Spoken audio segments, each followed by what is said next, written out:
우리 하나님 말씀 보도록 그렇게 하겠습니다. 하나님 말씀은 창세기 9장 6절부터 보겠습니다. 창세기 9장 6절에서 17절까지 말씀 보도록 그렇게 하겠습니다. 창세기 9장 6절에서 17절 우리 같이 한번 읽겠습니다. 사람은 하나님의 형상대로 지음을 받았으니 누구든지 사람을 죽인 자는 죽임을 당할 것이라. 너희는 생육하고 번성하며 땅에 편만하여 거기에서 번성하여라. 하나님이 노아와 그의 아들들에게 말씀하셨다. 이제 내가 너희와 너희 뒤에 오는 자손에게 직접 언약을 세운다. 너희와 함께 있는 살아 숨쉬는 모든 생물 곧 너와 함께 방주에서 나온 새와 집짐승과 모든 들짐승에게도 내가 언약을 세운다. 내가 너희와 언약을 세울 것이니 다시는 홍수를 일으켜서 살과 피가 있는 모든 것들을 없앤 일이 없을 것이다. 땅을 파멸시키는 홍수가 다시는 일어나지 않을 것이다. 하나님이 말씀하셨다. 내가 너희 및 너희와 함께 있는 숨쉬는 모든 생물 사이에 대대로 세우는 언약의 표는 바로 무지개이다. 내가 무지개를 구름 속에 둘 터이니 이것이 나와 땅 사이에 세우는 언약의 표가 될 것이다. 내가 구름을 일으켜서 땅을 덮을 때마다 무지개가 구름 사이에서 나타나면 나는 너희와 숨쉬는 모든 짐승 곧 살과 피가 있는 모든 것과 더불어 세운 그 언약을 기억하고 다시는 홍수를 일으켜서 살과 피가 있는 모든 것을 물로 멸하지 않겠다. 무지개가 구름 사이에서 나타날 때마다 내가 그것을 보고 나 하나님이 살아 숨쉬는 모든 것들 곧 땅 위에 있는 살과 피를 지닌 모든 것과 세운 영원한 언약을 기억하겠다. 하나님이 노아에게 말씀하셨다. 이것이 내가 땅 위에 살과 피를 지닌 모든 것과 더불어 세운 언약의 표다. 아멘. 성경에 보면 중요한 언약들이 한 5가지가 나옵니다. 그래서 아담 언약, 노아 언약, 모세 언약, 그리고 다윗 언약, 예수님 언약 이렇게 5가지 언약들이 나오는데요. 그 언약들은 예수 그리스도를 잘 설명해 내게 되어집니다. 특별히 오늘은 아담 언약, 선악 언약과 노아 언약, 무지개 언약과의 좀 다른 부분들을 보면서 이 무지개 언약이 어떤 언약이었는가 하는 것들을 한번 같이 살펴보려고 합니다. 우리 한번 9장 1절로 한번 가보실까요? 9장 1절 우리 같이 한번 읽습니다. 하나님이 노아와 그의 아들들에게 복을 주시며 말씀하셨다. 생육하고 번성하여 땅에 충만하여라. 아멘. 여러분, 생육하고 번성하여 땅에 충만하여라 밑줄 그어 주시고요. 하나님이 이제 방주에 나온 노아에게 가족에게 생육하고 번성하여 땅에 충만하라라고 축복하십니다. 뿐만 아니라 6절에서도 이렇게 말씀하시지요. 우리 6절 같이 한번 읽어볼까요? 같이 읽습니다. 사람은 하나님의 형상대로 지음을 받았으니 누구든지 사람을 죽인 자는 죽임을 당할 것이다.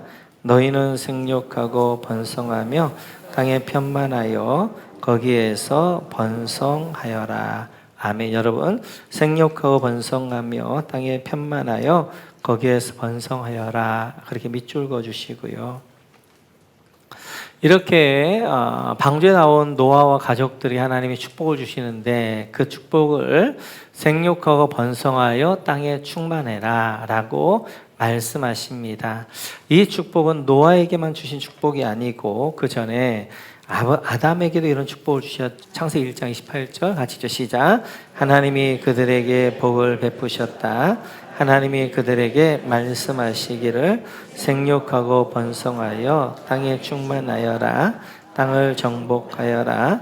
바다의 고기와 공중의 새와 땅 위에서 살아 움직이는 모든 생물을 다스려라 하셨다. 아멘.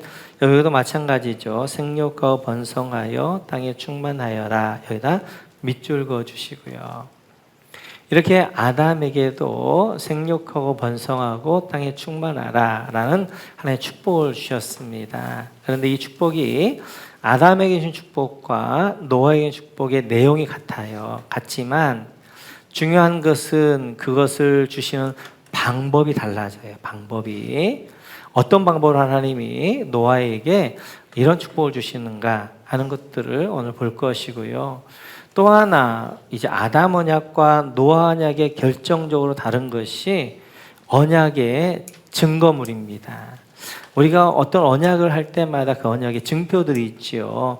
결혼 언약 같은 경우에는 결혼 언약의 증표로 이렇게 우리가 반지를 하잖아요. 그래서 결혼식 때 서로 반지를 교환하면서 이제 서로 결혼 언약의 증거물로 증표로 삼게 되어지는데 한 해도 마찬가지입니다. 사람과 언약을 맺으실 때마다 그 언약에 대한 증거물을 두셔요.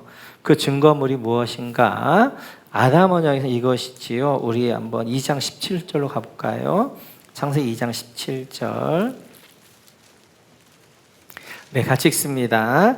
그러나 선과 악을 알게 하는 나무의 열매만은 먹어서는 안 된다. 그것을 먹는 날에는 너는 반드시 죽는다.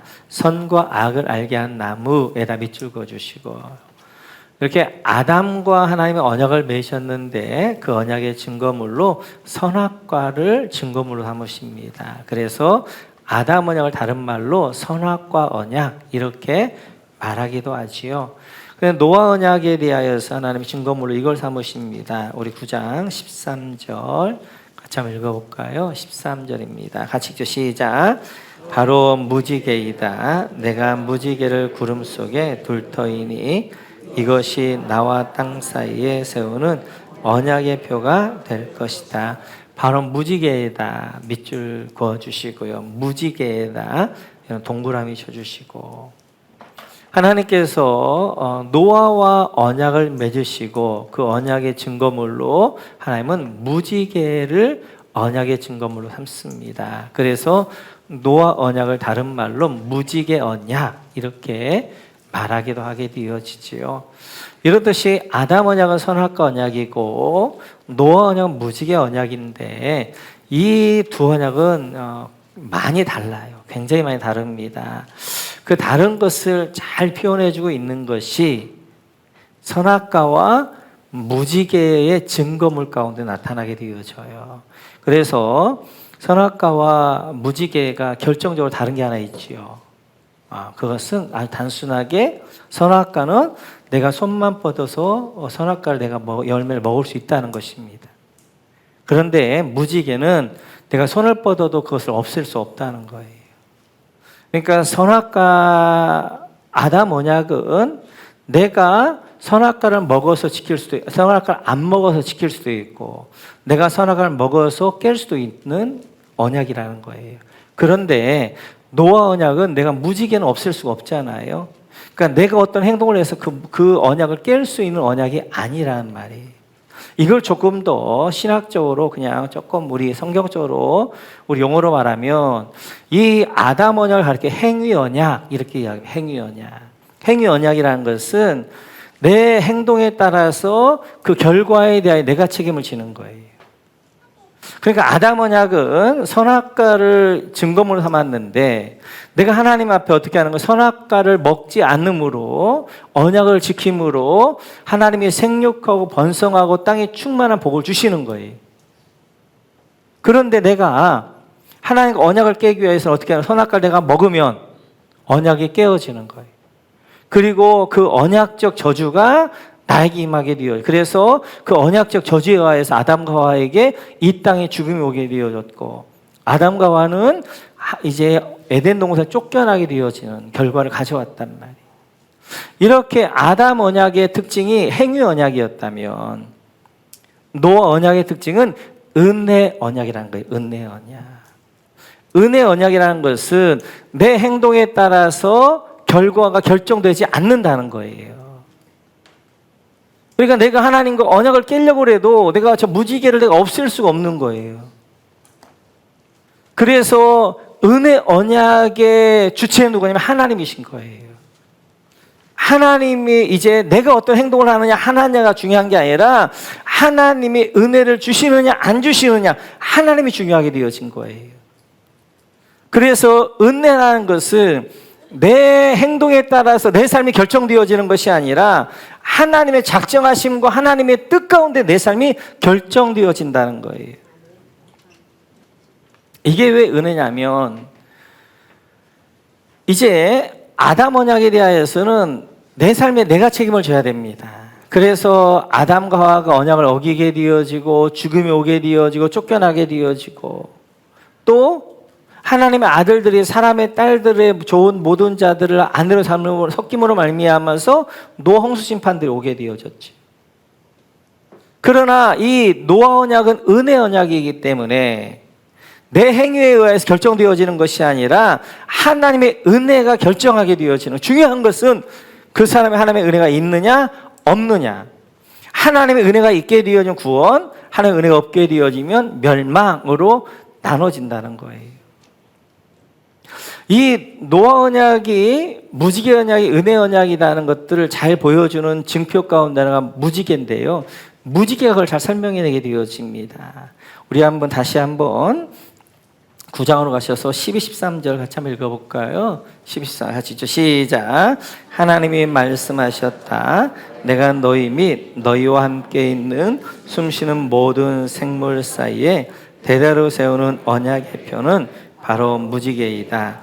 내가 무지개를 구름 속에 둘 터이니 이것이 나와 땅 사이에 세우는 언약의 표가 될 것이다. 네, 12절 마지막에 보면 언약의 표는 13절 바로 무지개이다. 밑줄 그어주시고요.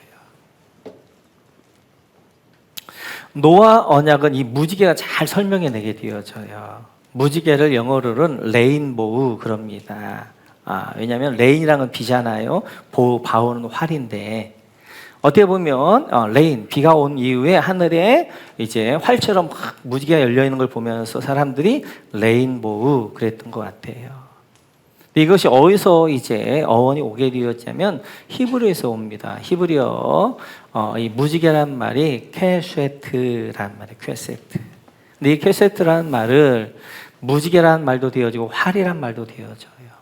퀘세트란 말이, 그래서 성경에, 우리 성경에도 퀘세트란 말이 나오는데 어디는 무지개라고 번역이 되어지고 어디는 활이라고 번역이 되어집니다. 그래서 이 이제 노아와 맺은 언약은 퀘세트 언약인데요. 다른 말로 하면 무지개 언약, 활 언약 이렇게 이야기도 합니다. 여러분 이제 무지개를 보게 되어지면 이렇게 활처럼 생겼잖아요. 활처럼. 그래서 이 언약 이제 이것을 퀘세트 이제 무지개 활 이렇게 이야기도 하게 되어져요. 근데 활이라는 것은 중요한 것이 화살이잖아요. 화살. 왜냐하면 활은 화살을 쏘기 위한 거잖아요. 그런데 이 이제 무지개를 보면 이제 이렇게 활이 이렇게 되어져 있어요. 그렇게 해서 화살이 어디로 향하게 되어져 있냐면 하늘로 향하게 되어져 있습니다. 그러니까 조금은 이제 알레고리적이긴 하긴 하지만 그러나 하나님께서 하늘에 무지개로 언약을 맺으신 이유가 있고요. 그리고 무지개도 이렇게 활 모양으로 만들어 놓은 이유가 있습니다. 그 이유는 지금 이건 이제 무지개는 활인데 활은 화살을 쏘기 위한 것이에요. 화살을 방향을 잘 보면 그 화살 방향이 어디로 가 있는 거예요? 하나님께로 가 있는 거예요. 그러니까 은혜 언약이라는 것은 이제 그 언약적 저주를 누가 담당한다? 하나님이 담당한다는 거예요. 하나님이. 자, 행위 언약, 아담 언약은 그 언약적 저주를 누가 담당하냐면 사람이 담당하는 거예요. 하나님과 언약을 맺었을 때에는 그 언약에는 언약적 의무가 있습니다. 근데 그 언약적 의무를 깼을 때에는 그 언약적 저주가 오게 되어져요. 근데 그 언약적 저주가 아담 언약, 선악 언약에서는 아담이 언약을 깨게 되어지니까 아담과 하와에게 언약적 저주가 임하는 거예요. 그래서 아담과 하와에게 죽음이 왔고 에덴 동안 쫓겨나게 되어지고. 근데 노아 언약은 그 화살이 어디로 가 있는 거예요? 하나님께로 가 있는 거예요. 그래서 이 언약은 왜 은혜의 언약이냐면 이 언약을 어겨도 이 언약적 저주를 누가 담당하겠다? 하나님이 담당하겠다. 그러니까 은혜라고 해서 저주가 없는 게 아니에요. 심판이 없는 게 아니에요. 저주도 있고 심판도 있어요. 그런데 은혜는 뭐냐면 그 심판과 저주를 사람에게 이제 담당하게 하는 것이 아니라 하나님이 그 은혜에 이제 그 심판과 저주를 담당하시는 거예요. 그래서 사람이 언약을 깨지만 그 언약적 저주를 누가 담당하느냐? 하나님이 담당하시는 거예요. 그걸 잘 보여주고 있는 그림이 성경에는 많이 나옵니다. 그 그림 가운데 대표적인 것들이 출애굽기 17장인데요. 같이 한번 보겠습니다. 같이 읽죠. 시작. 모세가 주님께 부르짖었다. 이 백성을 제가 어떻게 해야 합니까? 그들은 지금이라도 곧 저를 돌로 쳐서 죽이려고 합니다. 주님께서 모세에게 말씀하셨다. 너는 이스라엘 장로들을 데리고 이 백성보다 앞서서 가거라. 그리고 나일강을 친 그 지팡이를 손에 들고 가거라. 이제 내가 저기 호렙산 바위 위에서 너희 앞에 서겠으니 너는 그 바위를 쳐라. 그러면 거기에서 이 백성이 마실 물이 터져 나올 것이다. 모세가 이스라엘 장로들이 보는 앞에서 하나님이 시키신 대로 하였다. 지금 이스라엘 백성이 출애굽했습니다. 지금 하나님이 홍해를 가르시는 경험을 했어요. 그리고 낮에는 구름 기둥으로 밤에는 불 기둥으로 저들을 하나님 인도하셨어요. 그리고 저들은 새벽마다 만나를 먹습니다. 그리고 엘림이라는 이제 마라라는 쓴물을 이제 통하여서 단물 되게 하는 하나님의 치료 하나님을 경험하게 되어져요. 그리고 이제 광야길을 갑니다. 물이 없습니다. 그러자 그들이 한 일은 뭐였냐면 하나님을 원망하게 되어져요. 그리고 모세를 돌로 들어 치려고 합니다.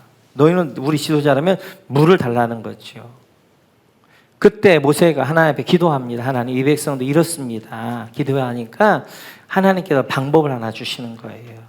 너는 나일강을 치던 그 지팡이를 들고 호렙산 반석에 서라. 앞에 서라. 그리고 반석을 쳐라. 그럼 반석을 치면 반석이 깨지면 반석에서 물이 나올 것이라는 거예요. 물이 나올 것이다. 근데 중요한 건 오늘 6절을 보게 되어지면 반석에 누가 서 계시냐면 하나님이 서 계시는 거예요. 그래서 모세가 반석을 지팡이로 치지만 사실은 반석을 치는 게 아니라 누굴 치는 거예요? 하나님을 때리는 거예요. 하나님을 치는 거예요. 하나님이 맞으셔서 어떻게 하는 거예요? 깨어지시는 거예요. 그리고 거기서 생수가 나오게 되어지는 거예요. 지금 하나님과 이스라엘이 언약을 맺고 그들이 나왔단 말이에요. 그러면 물이 없어 끝까지 하나님을 신뢰함을 하는 믿음으로 나가야 되는데 이들이 원망하게 되어지고 모세를 돌로 치려 한단 말이에요. 그러면 그 언약적 심판이 누가 받아야 되는 거예요? 그 백성들이 받아야 되잖아요. 그래서 그 백성 다 쓸어버려야 되잖아요. 그러나 그 언약적 저주 심판을 누가 받는 거예요? 하나님이 받으시는 거예요. 하나님이. 그래서 반석 위에 하나님이 서 계시고 하나님이 맞으셔서 어떻게 하는 거예요? 반석이 쪼개지게 되어지면서 거기서 물이 나오게 되어진단 말이에요. 노아와 언약을 맺었어요. 무지개 언약을 맺었어요. 은혜 언약이에요. 이 언약은 사람이 깰 수가 없어요. 왜냐하면 무지개를 없앨 수가 없으니까. 무지개가 깰 수가 없고 어떻게 하는 거예요? 그 저주는 대신 이제 이 언약을 깰 수는 없지만 이 언약의 저주는 내가 담당하겠다. 그렇게 하면서 하나님 어떻게 하는 거예요? 화를 만들어 놓고 화살을 하나님 향하게 하시면서 이 사람들이 하나님의 언약을 어길 때마다 그 언약적 저주를 언약적 심판을 누가 만나면 하나님이 맞으시는 거예요. 그래서 이스라엘 백성들이 언약을 어기고 하나님을 원망했음에도 불구하고 그 언약적 심판이 그들에게 임하는 것이 아니라 하나님이 임하면 하나님이 반석에서 맞으시는 거란 말이에요. 이게 뭐예요? 십자가예요, 십자가. 우리가 하나님과 언약을 맺었지만 그 언약을 늘 어기잖아요. 근데 그 언약을 누가 십자가에 담당하시고 그 저주를 예수님이 담당하신단 말이에요. 십자가에 죽으신단 말이에요. 찢기신단 말이에요. 매를 맞으신단 말이에요. 화를 맞는단 말이에요. 그 창고를 만든단 말이에요. 예수님이 담당하심으로 말미암아 어떻게 하는 거예요? 우리의 저주를 다 담당하시게 되어지는 거예요. 이게 은혜라는 거예요. 은혜. 이게 노아 언약의 중심이에요. 노아 언약이라는 건 내가 다시는 너희를 이 물로 멸망하지 않겠다. 너희가 언약을 어긴다 할지라도 그 언약적 심판을 너에게 내리지 않겠다. 내가 대신 그 언약적 심판을 당하겠다. 그렇게 하시고 그 화살을 누가 맞으냐면 하나에 맞으시는 거예요. 그 반석에도 배를 누가 맞으시냐면 하나에 맞으시는 거예요. 그 하나님이 십자가에서 죽으시는 거예요. 그래서 언약을 깨고 언약을 어겼던 우리를 대신하여서 십자가에 죽으셔서 언약적 저주를 예수님이 다 담당하시고 우리에게 하나님의 축복과 은혜만을 주시는 것이 바로 이 은혜 언약, 노아 언약이 되어집니다. 이렇듯이 은혜라는 것은 내 행동에 의하여서 내 삶이 결정되지 않는다는 거예요. 만약 내 삶에 의하여서 내 삶이 결정되어 내 삶의 이제 행동에 의하여서 내 삶이 결정된다면 여기 있을 분 아무도 없습니다. 우리 모두가 저 세상에 나가 있고 세상 쾌락을 쫓아가게 되어 다 멸망받아 마땅한 자들이에요. 그러나 하나님의 노아 언약을 통하여 보존 언약을 통하여서 이제 더 이상 너희의 삶이 너희를 결정하지 못하게 할 것이고 내 은혜가 너희의 삶을 결정할 것이다 라고 말씀하여 주셔서 하나님이 창세전에 약속하신 생육하고 번성하여 땅에 충만하게 하는 이 복 내가 줄 것이다 라고 하시면서 그 복을 주시는 거란 말이에요. 그 은혜가 오늘도 나를 붙잡고 있기 때문에 내가 이 자리에 있는 것이고 내가 하나님을 섬기게 되어지는 것입니다. 하나님의 은혜는 결코 이제 그 은혜를 한번 부어주신 다음에 취소되어짐이 없어요. 내 손에 너를 빼앗을 자가 없다. 내 손에 너를 놓지 않겠다라고 주님이 말씀한 이 약속, 은혜가 있기 때문에 오늘도 우리가 이 자리에 있는 것이고 이 자리에 우리가 살아가게 되어지는 것입니다. 그래서 더 이상 우리의 구원은 내 삶에 의해서 결정되지 않아요. 내가 옳은 삶을 살고 내가 착한 삶을 살아서 내가 구원받는 게 아니란 말이에요. 이제 우리의 구원의 결정은 하나님의 은혜에 의해서 결정되어지는 거예요. 하나님의 은혜가 주어지는 자는 이제 구원을 받게 되어지지만 하나님의 은혜가 안 주어진 자는 심판받게 되어지는 하나님의 은혜가 우리를 결정하게 되어지는 거예요. 그래서 오늘도 우리가 살아갈 때 하나님의 은혜 언약이 우리를 붙잡고 있기에 하나님의 은혜가 우리를 붙잡고 있기 때문에 우리가 오늘도 살아가게 되어지는 것입니다. 이렇듯이 이제 이 노아 언약은 무지개 언약으로서 이제 이 무지개는 바로 예수님을 상징하게 되어지고 이 무지개를 다른 말로 하나님의 미소라고 합니다. 그래서 막 먹구름이 몰려와서 엄청난 비가 쏟아졌다 다시 비가 그치는 하나님이 얼굴 내밀 미소로 활짝 웃으시는 거. 내가 너희를 멸망시키지 않을 거야. 내가 너희를 이제 내가 심판하지 않을 거야 라고 활짝 웃으시는 하나님의 미소가 바로 이제 무지개가 되어져요. 근데 요즘 너무나 많이 공해가 있어가지고 무지개를 잘 못 본다는 게 참 아쉽지요. 비 온 뒤에 확 열리면서 그 빨주노초 파남의 아름다운 그 미소를 보면서 하나님의 미소를 보면서 하나님을 다시 한번 묵상하고 그래야 되는데 그렇지 못하게 되어져요. 이 무지개를 보게 되면 무지개는 뭐 이제 우리에게 보이는 색을 각 나라마다 좀 다르지만 보편적으로 7가지 색이라고 이야기합니다. 빨주, 노초, 파남보 이렇게 7가지 색 무지개라고 하게 되어져서 이 7가지 7이라는 건 하나님을 상징하게 되어져요. 히브리어에 보게 되어지면 7이라는 말이 쉐바랍니다. 쉐바. 근데 쉐바란 말인데 이 쉐바란 말이 2가지 의미가 있어요. 하나는 7, 하나는 맹세. 아마 이제 히브리인들이 언어를 만들 때 이 무지개 언약을 보면서 7은 이제 쉐바이면서 하나님 맹세한 거야. 무지개를 통해 맹세한 거야. 그렇게 아마 그랬던 것 같아요. 그러면서 이제 우리가 부엘쉐바 있잖아요. 부엘쉐바. 부엘쉐바가 뭐예요? 7가의 셈, 그 다음 맹세의 셈이 바로 부엘쉐바잖아요. 쉐바가 바로 7이고 맹세가 되어지는데 바로 이제 이 무지개는 예수님을 상징하게 되어지고 하나님을 상징하게 되어지고 777을 나타내게 되어져요. 네, 하나님을 대적하는 세력들 가운데 동성애자들이 있죠. 동성애자들의 심볼 깃발도 무지개입니다. 무지개. 무지개이면서 저들이 무지개 깃발을 가지고 나오게 되어지고 무지개를 심볼로 그렇게 하게 되어지는데 동성애자들의 무지개 색은 6가지예요. 6가지. 그래서 빨, 주, 파, 남, 빨, 주. 네, 빨, 주, 파. 내가 바보가 된 것 같아. 빨, 주, 초, 파, 남. 네. 네, 알겠어요. 그렇게 막 지금 말씀하시니까 내가 지금 막 이게 헷갈리는데 아무튼 7가지 색이 있는데 그 중에 이제 남색이 빠지죠. 왜냐하면 남색이 왜 빠지냐면 우리 성경에 보면 남색하지 말라 있잖아요.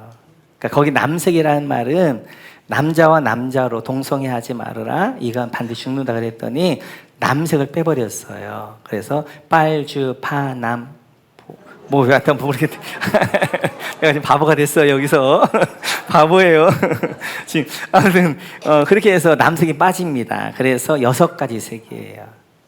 근데 그것이 우연이 아니에요. 6은 뭔 색이에요? 뭔 숫자예요? 사탄의 수예요. 짐승의 수. 요한계시록 보면 666.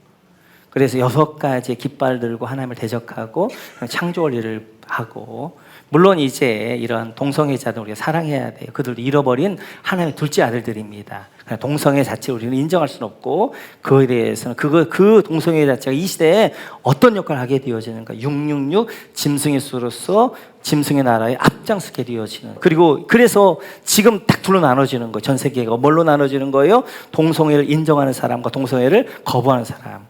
동성애를 인정하는 모든 사람들 뭘로 되어지고, 그들이 짐승의 나라가 되어 한세가 되게 되어지고, 동성애를 거부하는 이들은 뭐가 되는 거예요? 남은 자가 되어지는 것이고. 그러나 점점 이 수는 줄어들게 되어지고 약해지게. 그래서 우리 끝까지 이거 동성애를 그렇게 반대하는, 그 이제 이것들을 반대하는 이유가 마지막 전쟁은 이것 전쟁이에요.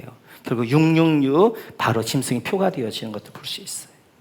이렇듯이 이제 제가 이제 포괄적 차별금지법이랄 동성애 이런 거에 대해서는 몇 번 말씀을 드렸어요. 더 이상 깊이 말씀을 드리기 좀 어려울 것 같고, 자, 여기까지 보면서 이제 노아와 하나님의 언약을 맺으셨던 것은 이제 무지개 언약이었는데, 무지개 언약의 가장 핵심은 뭐예요? 은혜 언약이라는 거예요. 은혜 언약. 은혜 언약이라는 것은 이제 내 삶의 결정을 내가 내는 것이, 하나님이 결정한 거에 따라 내 삶이 결정되어진다는 거예요. 그래서 하나님이 은혜를 주신 자들은 그 은혜가 다시는 그들에게 소멸되지 않는 거예요. 그래서 여러분, 하나님 한번 손을 붙잡게 되어 그 손을 놓지 않는 거예요. 그래서 여러분들이 세상을 나갔다가 다시 돌아온 이유가 뭐냐면 하나님이 붙잡고 있기 때문에 그래요. 내가 영원히 너희를 떠나지 아니할 것이며 너희를 영원히 버리지 아니할 것이 약속이 있기 때문에 그런 줄로 그렇게 되어질 줄 믿습니다. 그래서 이 은혜하는 사는 사람들의 삶이 어때야 될 것인가? 첫째는 은혜로 하는 사람들의 삶은 믿음의 배짱이 있습니다. 믿음의 배짱. 어떤 배짱이냐면 내 삶에 의해서 내 삶이 결정되지 않는다는 그러한 이제 믿음이 있는 거예요.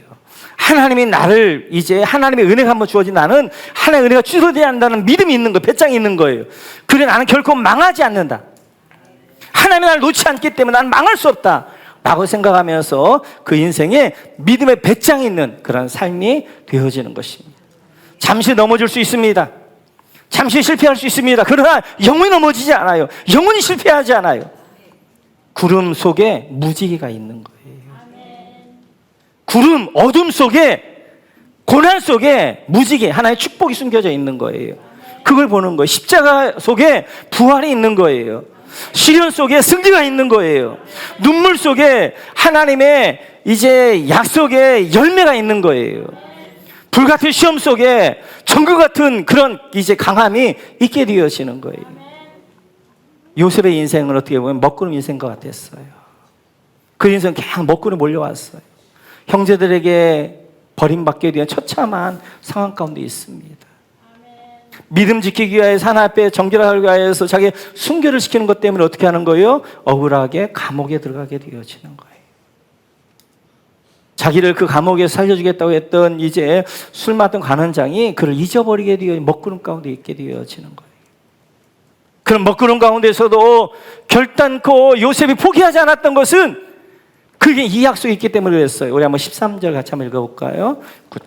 9장 13절 같이 시작. 바로 무지개이다. 내가 무지개를 구름 속에 둘 터이니 이것이 나의 땅 사이에 세우는 언약의 표가 될 것이다. 무지개를 구름 속에 둘 터이니 밑줄 그어주시고,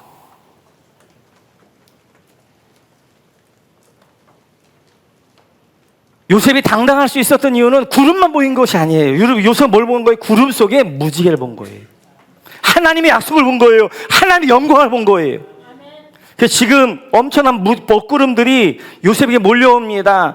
이제 형제들로부터 버림받는 버림의 먹구름이 몰려오게 되어지고, 그리고 이제 감옥의 먹구름이 몰려오게 되어지고, 그리고 잊어버린 먹구름들이 몰려오지만, 그러나 요셉이 그 가운데서 믿음이 당당할 수 있었던 이유 중에 하나는 그에게 먹구름이 보이는 것이 하나님의 무지개, 약속, 하나님의 영광이 보였던 거예요.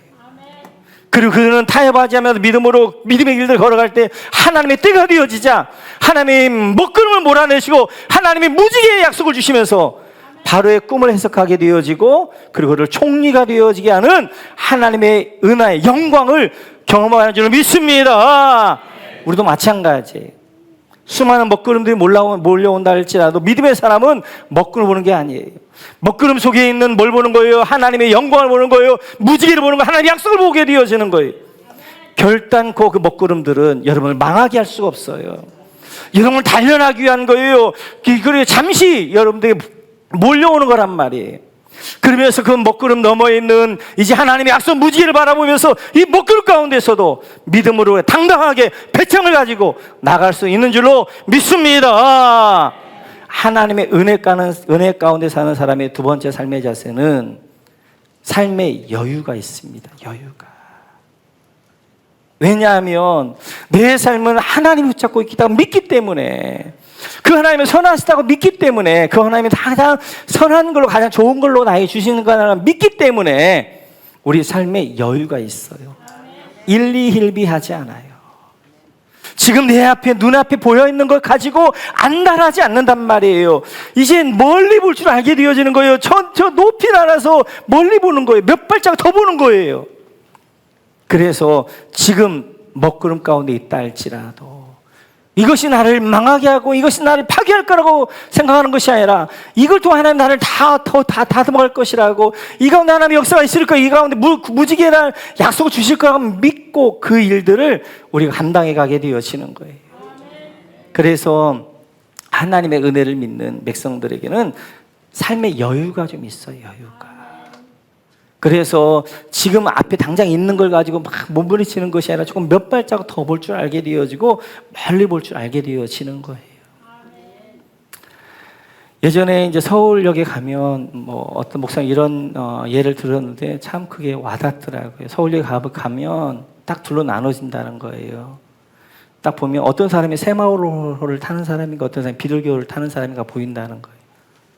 비둘기호를 타는 사람들은 개차가 열리자마자 막 뛰어가는 거예요. 왜요?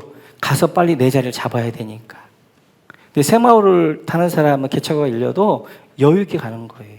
왜요? 내 자리는 정해져 있으니까. 예수 안 믿는 분들은 비둘기호 타는 분과 같은 거예요. 자기 인생을 자기가 책임져야 되는 거예요. 그러니까 안달하면서 막 죽게 하게 하면서 막 그러면서 야극강식으로 남을 짓밟고 가면서 어떻게 하는 그 자리를 내가 차지해야 되는 거예요. 그런 하나님의 백성들은 새마을호를 타는 분도 같은 거예요. 여러분 이미 하나님이 승리가 보장된 삶을 사는 거예요. 승리 약속 가운데 사는 거예요. 그래서 조금씩 힘들어도 여유가 있는 거예요. 배짱이 있는 거예요. 그래 하나님이 나를 승리하게 할 것이다. 내 자리에 있다라고 믿고 어떻게 하면 내 삶을 살다 보면 여유가 있어요. 이게 왜 중요하냐면 있잖아요. 앞만 112 보면요. 늘 여기만 보면서 사람이 죽을 것만 같습니다. 근데 조금만 몇 발짝만 더 보면요. 다 보여요. 다 보여. 아, 이게 별거 아니구나. 그 뒤에 하나님의 무지개가 있어. 구름만 보는 것이 아니라 구름 속에 있는 무지개를 보면서 하나님의 약속을, 영광을 보면서 어떻게 하는 조금 더 멀리 여유 있게 보게 되어지는 거예요. 그랬던 분이 누구였냐면 다윗이었어요. 다윗. 다윗은 지금 이제 억울하게 자기가 이제 사울에게 쫓겨다니지요. 사울이 2,000명, 3,000명을 이제 몰고 유대 광야로 어떻게 하는 거예요? 마치 쥐 몰듯이 다윗을 몰아간단 말이에요. 유대 광야는요, 그냥 나무 하나도 없는, 여기서 보면 저기 다 보이는 곳이란 말이에요. 거기 어디 숨을 데가 있어요. 그래서 점점 다윗, 이제 사울에 이렇게 포위망에 좁혀오는데도 다윗이 여유가 있는 거예요, 여유가 있는.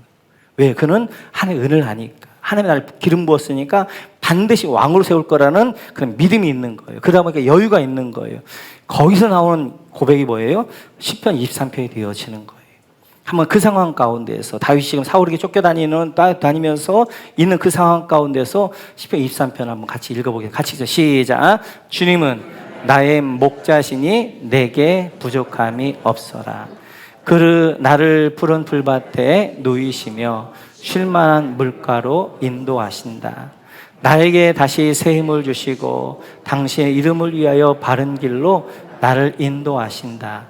내가 비록 죽음의 그늘 골짜기로 다닐지라도 나와 함께 계시고 주님의 막대기와 지팡이로 나를 보살펴 주시니 내게는 두려움이 없습니다. 주님께서는 내 원수들이 보는 앞에서 내게 잔치상을 차려주시고 내 머리에 기름을 부으시어 나를 귀한 손님으로 맞아주시니 내 잔이 넘칩니다. 진실로 주님의 선하심과 인자하심이 내가 사는 날 동안 나를 따르니 나는 주님의 집으로 돌아가 영원히 그곳에서 살겠습니다. 아멘. 이 고백이 나온단 말이에요. 은혜 가운데 사는 사람, 삶의 여유가 있는 사람은 어떠한 상황 가운데서도 주의 선하심과 인자하심이 나를 붙들 것이며 내가 사망의 음침한 골짜기로 걸을지라도 하나님이 나를 붙드실 것이고 하나님이 나를 푸른 초장으로 잔잔한 물가로 인도할 거라는 믿음 가운데서 이런 여유가 나온단 말이에요. 한 주간 동안도 우리는 노아 언약, 은혜 언약 가운데 있는 백성들입니다. 믿음의 배짱을 가지시고 삶의 여유를 가지시고 이 한 주간도 믿음으로 승리가는 여러분 모두가 되시기를 주님의 이름으로 축원합니다.